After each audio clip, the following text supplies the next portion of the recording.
بھلا کیا امام ابن باز رحمہ اللہ بلا علم کچھ بھی بکتے رہتے ہیں؟ سبحان اللہ، یعنی یہ کیسے ممکن ہے کہ شیخ بن باز نے اگر کوئی بات کہی ہے تو ایسے ہی اندھیرے میں انہوں نے کہہ دیا ہو۔ اتنا نرم دل، اتنا خیر خواہ، اتنا ہمدرد شخص آپ کو ماضی قریب میں نہیں ملے گا۔ حد درجہ انسانیت کی ہمدردی، کہیں کوئی معاملہ ہو تو زار و قطار بلک بلک کر کے رونے لگتے تھے۔ اور مجھے یاد ہے ہمارے استاد نے بیان کیا تھا، اور باقاعدہ جامعہ اسلامیہ مدینہ منورہ کی جو تاریخ ہے یا بہت ساری جو رپورٹیں شائع ہوئی ہیں، ان رپورٹوں میں، ان تاریخی دستاویزوں میں یہ واقعہ بھی نوٹ کیا ہوا ہے کہ کسی افریقہ کے کسی ملک کا کوئی اسٹوڈنٹ تھا جو بہت زیادہ کہہ لیجیے کہ مطلب قوانین کی مطلب دھجیاں اڑاتا تھا جامعہ مدینہ میں، اور جو بھی ان کے اصول ضابطے اس کو نہیں مانتا تھا، بڑی مخالفت کرتا تھا۔ کئی بار اس کو نوٹس دی گئی، سمجھایا گیا، لیکن پھر بھی وہ نہیں مانا۔ بالآخر یہ فیصلہ ہونے کی نوبت آ گئی کہ اس کا اخراج کر دیا جائے، اس کو جامعہ سے نکال دیا جائے۔ پوری کمیٹی نے تقریباً فیصلہ کر لیا کہ میٹنگ میں یہی بات کرنی ہے کہ اس کو نکال دو، بہت تجاوز کر چکا ہے بچہ، اور کسی بھی طرح سے پڑھنے لکھنے میں بھی کوئی دلچسپی نہیں لیتا، اور حد درجہ قانون کی مخالفت کرتا ہے، اس کا اخراج کر دیا جائے۔ بہرحال جب کمیٹی بیٹھی تو اس وقت شیخ بن باز رحمۃ اللہ علیہ جامعہ اسلامیہ کے وائس چانسلر تھے، تو انہوں نے کہا، جب مسئلہ آیا تو انہوں نے پوچھا کیا مسئلہ ہے، ساری بات چیت ہوئی، تو بالآخر لوگوں نے پوری بات بتائی، اور یہ ہوا کہ کیا رائے ہے؟ لوگوں نے کہا کہ اس کا اخراج کر دیا جائے، کیونکہ اس کی وجہ سے ایسا سب ہو رہا ہے، قانون شکنی ہو رہی۔ تو شیخ بن باز رحمۃ اللہ علیہ اس بات کو سن کر کے رونے لگے، اور انہوں نے کہا کہ اتنا بڑا جامعہ، اتنے سینکڑوں کا اسٹاف، علماء، مدرسین، سب مل کر کے ایک بچے کی اصلاح نہیں کر سکتے ہیں، اس کو خارج کرنے کی بات کرتے ہیں۔ خارج کرنا کس مسئلے کا حل ہے؟ کیوں نہیں ہم لوگ سوچتے کہ ہم لوگ کس طرح سے کریں تو اس کی اصلاح ہو جائے گی، ہم اپنی ذمہ داریاں کیسے ادا کریں تو اس کی اصلاح ہو سکتی، سدھر سکتا ہے۔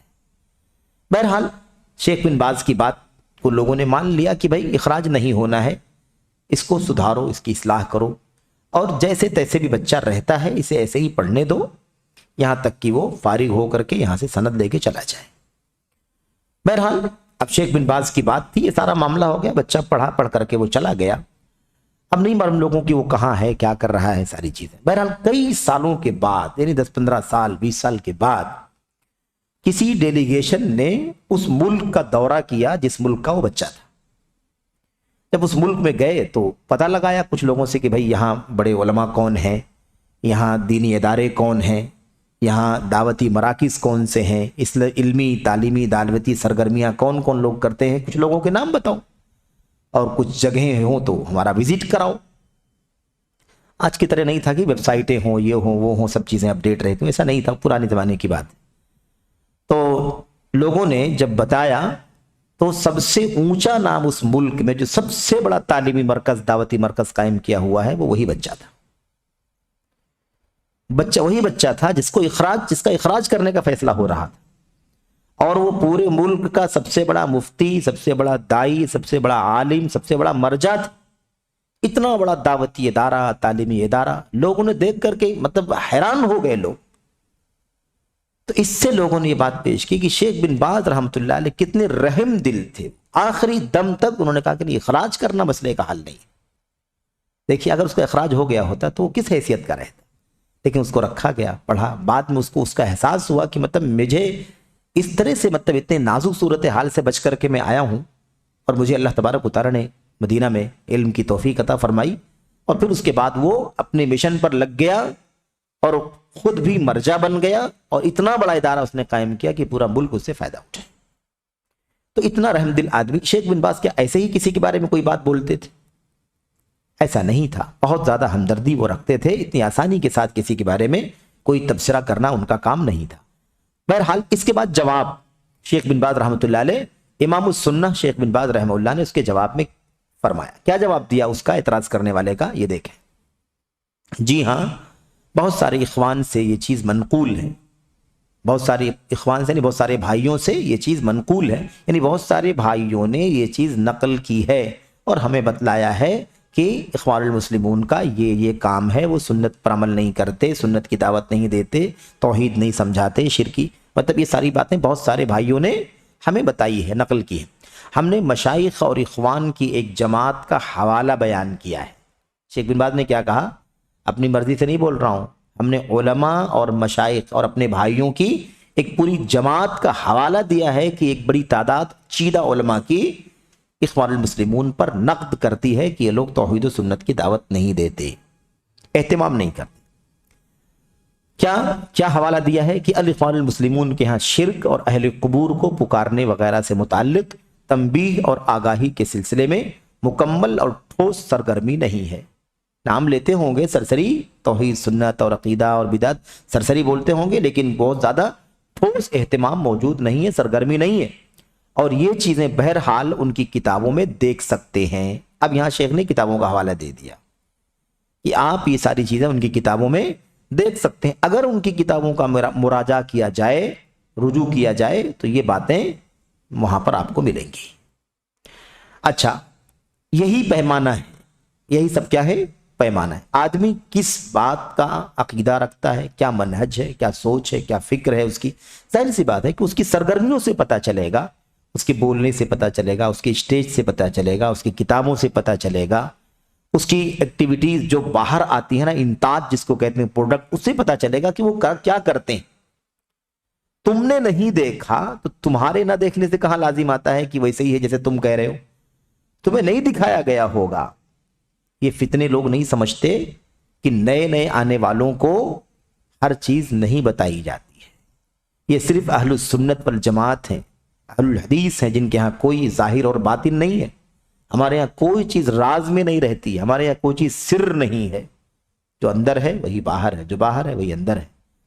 وہ سریت ہے، رازداری ہے، اندر اندر خفیہ تنظیمیں ہیں، اس کا یہ کام رہے گا، اس کا یہ کام رہے گا، فلاں کا یہ کام رہے گا، فلاں کا یہ کام رہے گا، ابھی نئے لوگوں کو یہ نہ بتاؤ، فلاں لوگوں کو یہ نہ بتاؤ، دیکھو ان کا مزاج کیا ہے، کیسا۔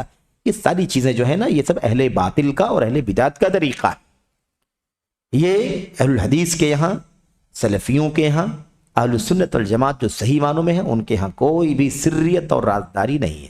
ہماری دعوت شیشے کی طرح نمایاں ہے، آئینہ ہے، دیکھ سکتا ہے کتابوں میں، پڑھ سکتا ہے سنت میں، اور مشاہدہ کر سکتا ہے دنیا کے، اب دنیا میں جو کچھ ہو رہا ہے اپنے ماتھے کی نگاہوں سے اسے دیکھا جا سکتا ہے۔ یہ باتیں ماہ صفر 1416 ہجری کے موسم گرما میں طائف میں شیخ رحمہ اللہ کے دروس سے ریکارڈ شدہ کیسٹ سے ماخوذ ہے۔ بہرحال یہ وہاں کا حوالہ ہے۔ میں کہتا ہوں، یعنی شیخ جمال بن فرحان کہتے ہیں، آپ دیکھ رہے ہیں کہ اس سائل نے بے ادبی اور گستاخی کے ساتھ امام ابن باز رحمہ اللہ پر جھوٹ کا تومار باندھ دیا۔ یعنی گویا کہ کیا کہا؟ ایسا کچھ بھی نہیں ہے، میں مصر میں رہتا ہوں، اخوانیوں کے ساتھ اٹھتا بیٹھتا ہوں، ایسا کچھ بھی نہیں ہے۔ کہتے ہیں اس شخص پر وہ مثل صادق آتی ہے جو کسی نے کہا تھا، احشفن و سوء قیلتن، یہ عربی میں محاورہ ہے، کیا ردی کھجور اور پیمائش بھی بری، یعنی کھجور بھی ردی ہو اور ناپ تول میں کمی بھی کی جائے، تو ایک تو وہ آدمی نادان ہے، دوسرے شیخ بن باز سے الجھ بھی رہا، تو ایسے لوگوں پر ایسی ہی مثل صادق آتی ہے۔ خیر، کہتے ہیں اولا، سب سے پہلے شروع میں، سوال کے شروع میں جو دیباچہ ہے، یعنی جو مقدمہ ہے، میں اللہ واسطے آپ سے محبت کرتا ہوں، لیکن کہتے ہیں گفتگو کا یہ لب و لہجہ کس کے ساتھ اپنایا جا رہا ہے؟ ایک ایسی شخصیت کے ساتھ جو سنت کے اماموں میں سے ایک امام ہے، سنت کا حامی اور بدعت کی بےخونی کرنے والا ہے۔ کتنی چھوٹی بات ہے کہ کوئی آئے، میں آپ سے اللہ واسطے محبت کرتا ہوں، یعنی گویا کہ آپ اس مقام کے نہیں ہیں، لیکن میں آپ کی قدر کرتا ہوں۔ جبکہ یہ پایا اتنا اونچا، جن کو بڑے بڑے کبار علماء جن کی پیشانی پر بوسہ دیتے رہے ہوں، شاہ فہد بن عبدالعزیز رحمۃ اللہ علیہ کا دور تھا نا، وہ ہنگامی کوئی معاملہ پیش آ جاتا تو شیخ بن باز رحمۃ اللہ علیہ سے خصوصی مشورہ لیتے، والد کہہ کر کے پکارتے تھے شیخ بن باز رحمۃ اللہ علیہ۔ یہ ولاۃ امور کا معاملہ تھا، اور تقریباً سارے لوگ، ایسا نہیں کہ کوئی اکا دکا، سبھی لوگ سماحت الوالد سماحت الوالد سماحت الوالد کہہ کر کے ان کو پکارتے تھے۔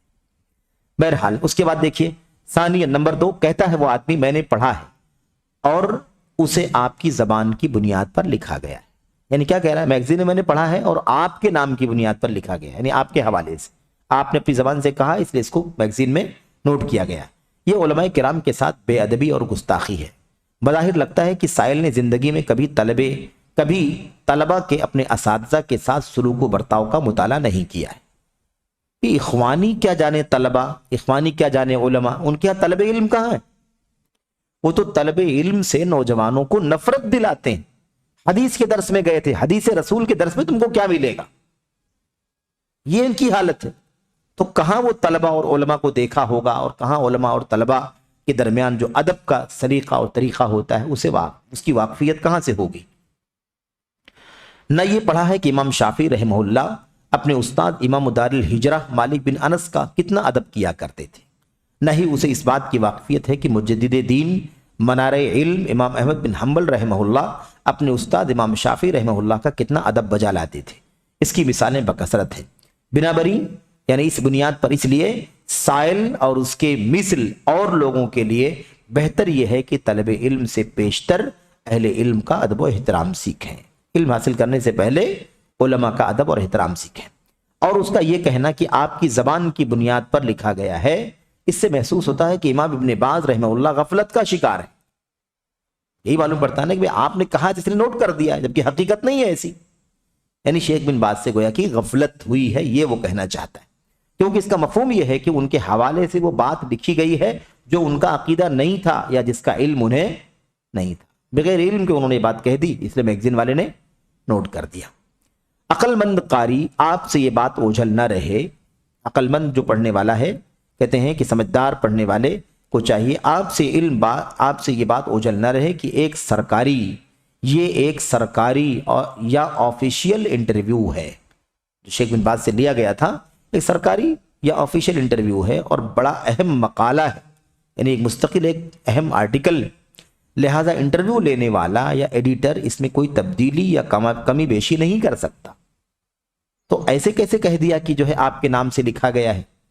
یعنی گویا کہ آپ کو پتہ نہیں ہے نا، یا کوئی کمی بیشی کر دی گئی ہے، مجھے نہیں معلوم، لیکن آپ کے حوالے سے ہی ہے وہ. یہ کیسے ممکن ہے؟ آسان کام نہیں. اور اگر ایسا ہوا ہوتا تو شیخ رحمہ اللہ اس پر خاموش نہ رہتے. اور یہ حقیقت بات ہے، اگر کبھی کسی نے کوئی غلط بیانی کر دی نا شیخ بن باز رحمۃ اللہ علیہ کے زمانے میں، اور کسی نے اگر کے بتایا کہ ایسا کل کے اخبار میں آپ کے بارے میں چھپا ہوا ہے، اور وہ بات خلاف حقیقت ہوتی، تو شیخ بن باز فوراً اس کا رد لکھوا کر کے اس اخبار والے کو بھیج دیتے کہ یہ فوراً اس کی تردید شائع کرو تاکہ غلط فہمی نہ ہونے پائے. اس کی بہت سارے واقعات ہیں اس حوالے سے. بالخصوص جب آپ کو معلوم ہے کہ شیخ رحمہ اللہ کے یہاں یومیہ اخبارات کے مشمولات کی معلومات کے لیے ایک خاص وقت متعین تھا. یعنی چونکہ وہ بڑی شخصیت تھی اس لیے پورے عالم اسلام کے حالات سے واقف رہتے تھے. دنیا کے سارے اخبارات ان کے یہاں آتے تھے اور آپ کے شاگردان تھے جو آپ کو پورا اپڈیٹ پڑھ کر کے سناتے تھے، کیونکہ آپ پورے عالم اسلام کے مرجع تھے. اگر آپ سارے عالم اسلام کے حالات سے واقف نہیں رہیں گے تو لوگوں کی رہنمائی کیا کریں گے؟ آپ اپنی بات کیسے لوگوں کے سامنے کہیں گے؟ کوئی آپ کا اسٹینڈ، کوئی موقف کہاں سے آئے گا، کیسے آئے گا؟ اس لیے آپ اپڈیٹ رہا کرتے تھے. بہرحال سائل کا یہ کہنا کہ ایڈیٹر نے کہا ہے یہ لوگ میلادوں کا جشن مناتے ہیں اور بہت ساری بدعات انجام دیتے ہیں. کہتے ہیں سائل نے یہ کہہ کر کہ ایڈیٹر نے لکھا ہے امام ابن باز رحمہ اللہ کے ساتھ پھر بے ادبی کی ہے، نیز یہاں یہ کہتے ہوئے شیخ رحمہ اللہ پر مزید ایک جھوٹ اور بہتان باندھا ہے کہ میلادوں کے جشن مناتے ہیں اور بدعات انجام دیتے ہیں.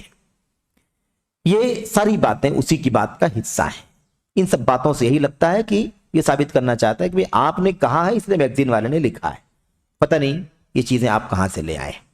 میں کہتا ہوں کہ الاخوان المسلمون کے بارے میں شیخ رحمہ اللہ کا مضمون جس کی بنا پر یہ سائل اور اس جیسے دیگر لوگ چراغپا ہو رہے ہیں، یعنی ناراض ہو رہے ہیں، غصہ ہو رہے ہیں، میں نے اسے اصل کے مطابق من و عن نقل کیا ہے. یعنی یہاں جو ساری باتیں نقل کی شیخ نے وہ اصل سے اٹھا کر کے نوٹ کیا ہے. اور معزز قاری اتنا سادہ لوح نہیں ہے، یعنی ایک پڑھنے والا آدمی جو پڑھ رہا ہے وہ اتنا سادہ لوح نہیں ہے کہ اس طرح کے اکاذیب سے دھوکہ کھا جائے، اس طرح کی اگر باتیں جھوٹی ہوں، جھوٹی باتوں سے دھوکہ کھا جائے.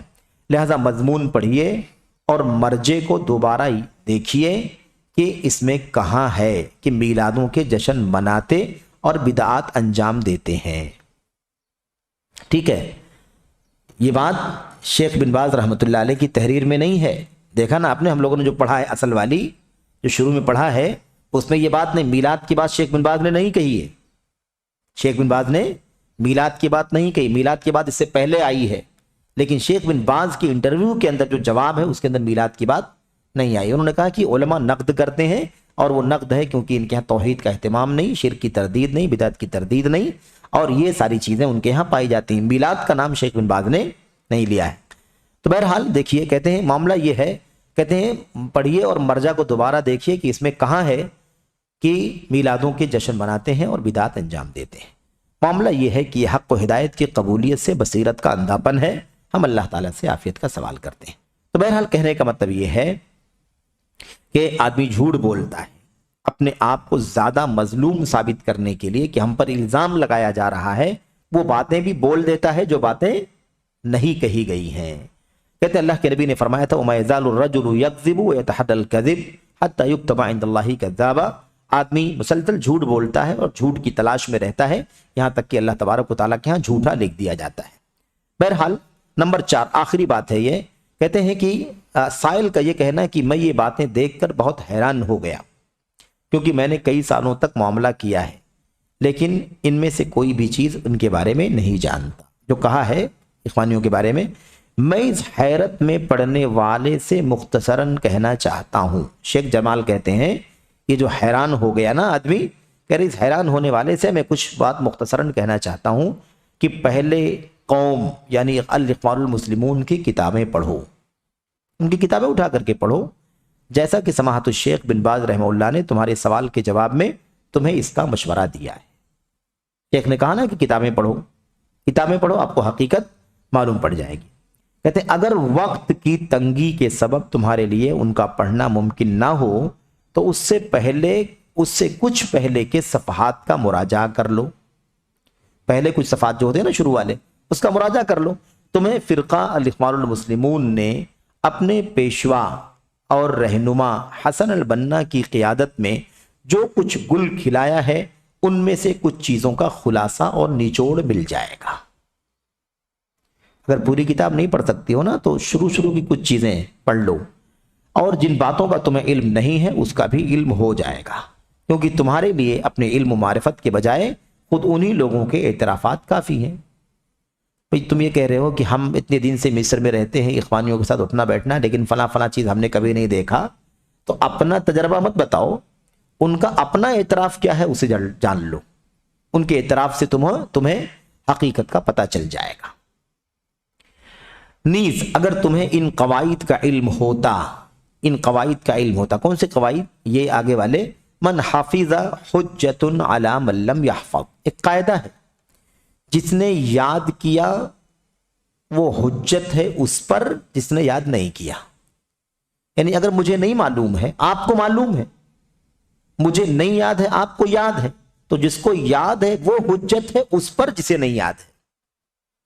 میں بولوں مجھے نہیں معلوم تو مجھے نہیں معلوم تو میں تھوڑی حجت ہوگی نہیں معلوم، جس کو معلوم ہے، جس کو یاد ہے، وہ حجت ہے میرے خلاف، کیونکہ وہ پوزیٹیو ہے، مثبت ایک چیز ہے، اور میں کہہ رہا ہوں کہ مجھے نہیں معلوم ہے، تو مجھے نہیں معلوم ہے تو میری نا علمی یہ حجت نہیں ہے، جس کو علم ہے، جس کو یاد ہے، وہ حجت ہے میرے اوپر، کیونکہ مجھے نہیں معلوم ہے۔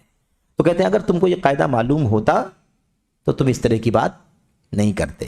ایسے دوسرا قاعدہ کیا ہے؟ الجرح مقدم علی التعدیل، جرح تعدیل پر مقدم ہے، یعنی کسی پر کوئی نقد کرنا، جرح کا یہ کمی ہے، یہ کمی ہے، یہ برائی ہے، یہ فلاں، اور کوئی کہتا ہے کہ فلاں آدمی بڑا اچھا ہے، نیک ہے، صالح، تو ایک طرف تعریف بھی ہے اور ایک طرف جرح بھی، ادھر جرح اور ادھر تعدیل، تو دونوں میں سے کس کو لیں؟ جرح کو لے لیں، تعدیل چھوڑ دیں، تعدیل لے لیں، جرح کو چھوڑ دیں، کیا کریں؟